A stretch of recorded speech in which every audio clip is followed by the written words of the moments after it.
Avatar 2 ne sauvera pas le cinéma, et ça qu'il marche ou non. Et j'ai même envie de dire, ce sera encore pire s'il fonctionne au box-office. Aujourd'hui, je vais essayer de vous donner mon avis sur l'avenir de la diffusion des films en salle. Et attention, je suis bien sûr pour qu'il reste comme il est aujourd'hui. Mais malheureusement, ça va changer et ça a déjà changé.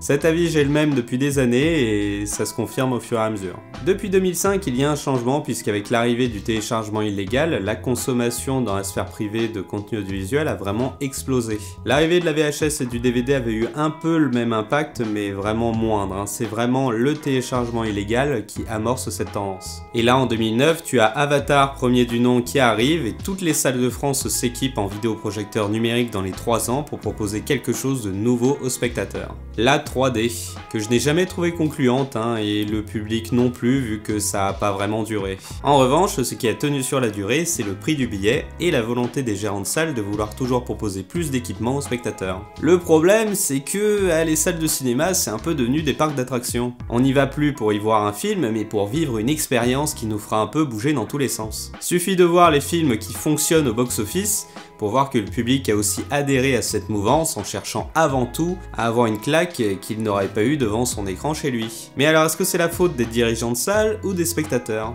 Eh bien un peu des deux, car avant, bien il y a très longtemps, les films restaient au moins 7 semaines en salle. Aujourd'hui, si un film français il reste 2 semaines en salle, c'est un peu le bout du monde. Mais alors, qu'est-ce qui a changé? Comment ça se fait que les films restent maintenant si peu de temps en salle? Ce que vous verrez, à mon avis, c'est une des grosses clés du problème. Alors, c'est dû à plusieurs choses. Pour moi, la première, c'est déjà qu'avec l'arrivée du numérique et des projecteurs numériques dans les salles en France, tous les distributeurs, quand ils voulaient distribuer un film, ils devaient payer 400 € par salle et par film, et par semaine, ce qui est plutôt énorme, c'est-à-dire que chaque semaine, s'ils ont un film dans une salle, chaque semaine ils doivent payer 400 €, et ça même si c'est pas rentable, c'est-à-dire si t'as pas assez d'entrées pour aller au-delà des 400 €. En fait, les distributeurs, ils doivent contribuer au renouvellement du matériel, à l'investissement, et ça à chaque fois qu'ils diffusent un film dans une salle. Donc faut vraiment que les spectateurs ils se concentrent vraiment au maximum sur 2 semaines, 2-3 semaines pour pouvoir rentabiliser tout ça en fait.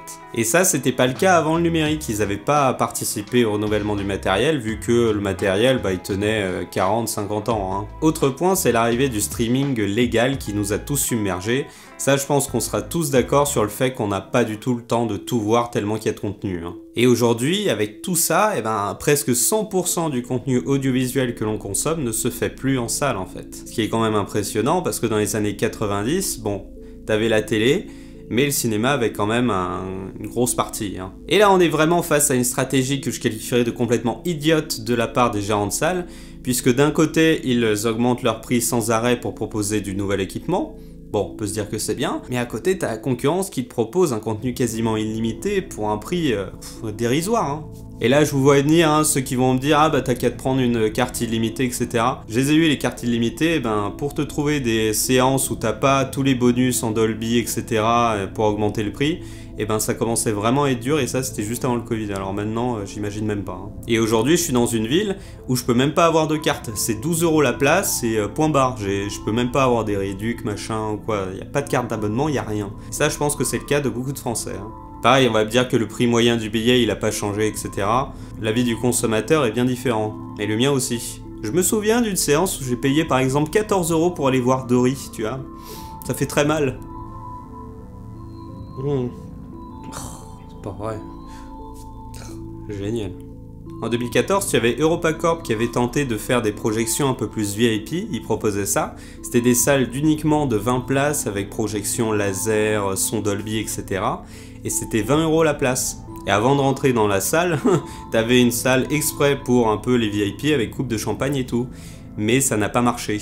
Et l'échec du format Blu-ray montre bien que le spectateur lambda, il en a un peu rien à faire de la qualité vidéo ou de la qualité sonore. Donc dans les salles, disons que c'est un plus. Mais est-ce que ça justifie le prix?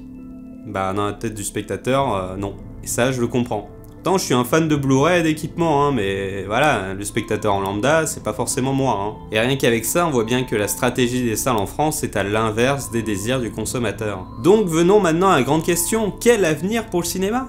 Eh bien pour moi, l'avenir du cinéma, c'est une sorte de parc d'attractions dans lequel les gens y vont que de manière exceptionnelle, car ils savent qu'il n'y a que là-bas qu'il y aura les équipements pour les faire bouger dans tous les sens. Suffit de voir les pubs que j'arrête pas de voir de Pathé Gaumont qui vendent leur salle 4DX suréquipée pour nous faire croire un peu qu'il n'y a que là qu'on pourra vraiment voir Avatar 2 dans de bonnes conditions. Suffit aussi de voir les films qui ont fait le plus d'entrées, c'est aussi des films à grand spectacle.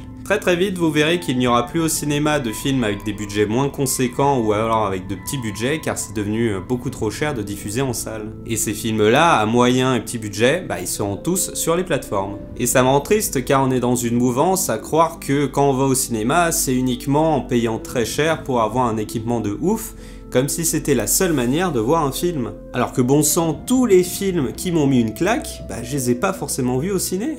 Et j'aurais bien aimé les voir au ciné justement. Forrest Gump, La Ligne Verte, Casino, Les Évadés, American Beauty, Danse avec les loups.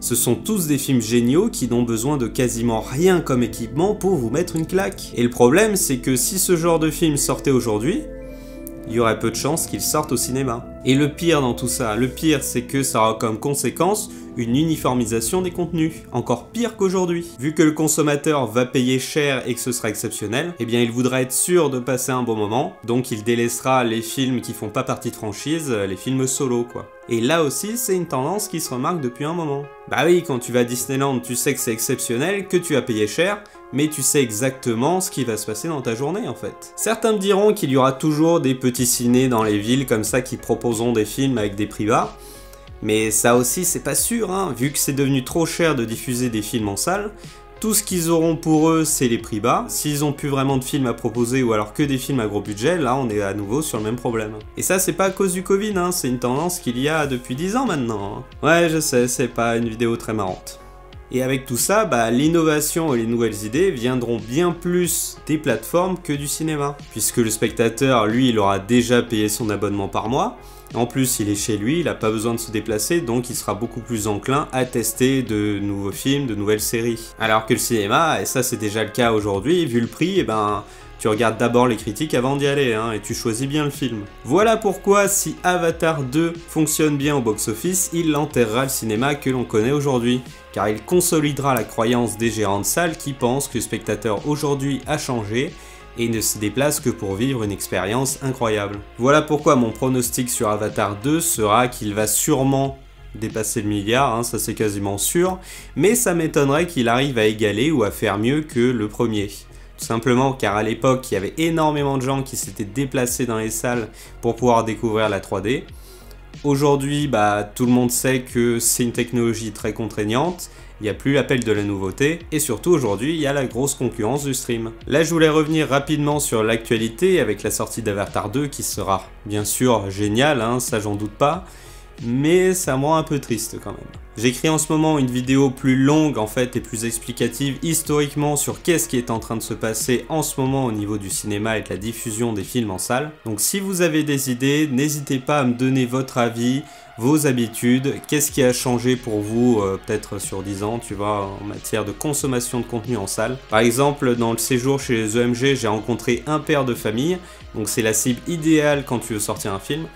Lui il me disait qu'il n'allait plus au cinéma que pour des films à très gros budget ou les films à franchise. Une sortie quand ils sont 4 ou 5, ça revient cher, donc il privilégiait les films qu'il savait qu'il allait aimer en fait. Ça je pense que c'est un très bon avis parce que c'est très général et je pense qu'il y a énormément de gens en France qui ont un peu le même avis. Donc cet avis je l'inclurai, donnez-moi le vôtre que j'inclurai également et dites-moi ce que vous pensez de l'avenir de la diffusion des films en salle.